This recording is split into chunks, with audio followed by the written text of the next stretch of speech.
Dans cette vidéo, nous examinons un modèle de base du leadership situationnel, un éventail de styles de leadership.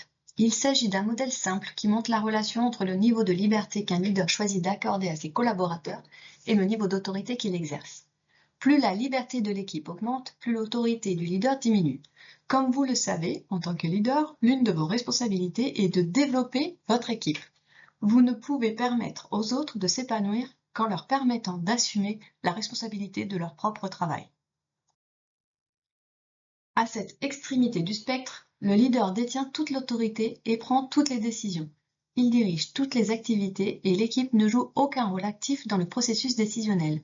Lorsque ce style de leadership est utilisé, l'équipe peut très bien percevoir que le leader n'a pas du tout pris en compte son bien-être. Ce niveau de contrôle n'est utile à personne, sauf dans de rares cas. Lorsqu'un manager choisit ce style de leadership pour une période prolongée, il retire toute forme de responsabilité aux membres de l'équipe pour l'activité. Ainsi, si le leader n'est pas là pour demander que des actions soient entreprises, rien ne se passe et les membres de l'équipe perdent leur capacité à penser et à agir par eux-mêmes.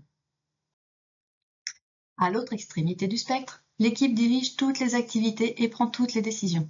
Il s'agit évidemment d'un niveau de liberté extrême où l'équipe fait effectivement ce que le leader faisait à l'autre extrémité du spectre.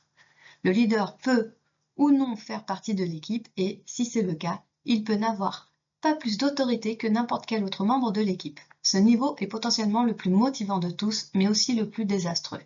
Avec une liberté totale, l'équipe peut se concentrer sur des priorités qui ne correspondent pas aux besoins de l'organisation et, au final, échouer. Au milieu du spectre, la liberté et l'autorité sont partagées entre le leader et l'équipe. Les décisions sont prises en collaboration avec l'équipe. Cette approche plus participative permet à l'équipe de comprendre les enjeux et les raisons de la décision, ainsi que les implications de toutes les options. Elle permet à l'équipe d'avoir une réelle influence sur la décision finale du leader. Elle reconnaît également que l'équipe a quelque chose à apporter au processus décisionnel, ce qui est plus motivant. Vous vous demandez peut-être où se situe votre style de leadership dans ce spectre. Êtes-vous coincé dans un domaine et quel est l'impact de cela? La vérité est qu'il existe des cas où un leader doit adopter une approche autoritaire. Par exemple, en cas d'incendie, le leader fera sortir les gens du bâtiment. Il ne demandera pas leur avis sur le meilleur itinéraire de fuite. Il existe également des situations où il est possible de laisser toute liberté à l'équipe pour prendre des décisions. C'est le cas par exemple lorsqu'il y a un réel besoin de créativité. Cependant, ces deux situations sont rares et de nombreux managers passent leur temps à osciller au milieu de ce spectre. Le véritable leadership consiste à déterminer où vous et votre équipe en êtes actuellement et à planifier un parcours vers l'extrémité liberté du spectre, où vous pourrez tirer le meilleur parti des capacités et de l'intelligence de vos collaborateurs.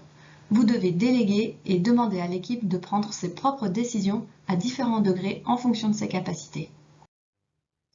Chaque étape du parcours comporte un risque. En accordant plus de liberté, vous renoncez au contrôle, mais vous conservez la responsabilité des résultats.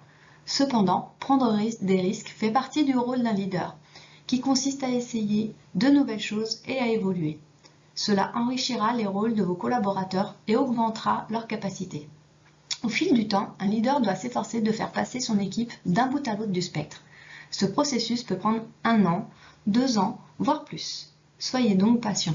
Expliquez ce que vous faites et soyez constamment attentif à la façon dont votre équipe réagit et évolue.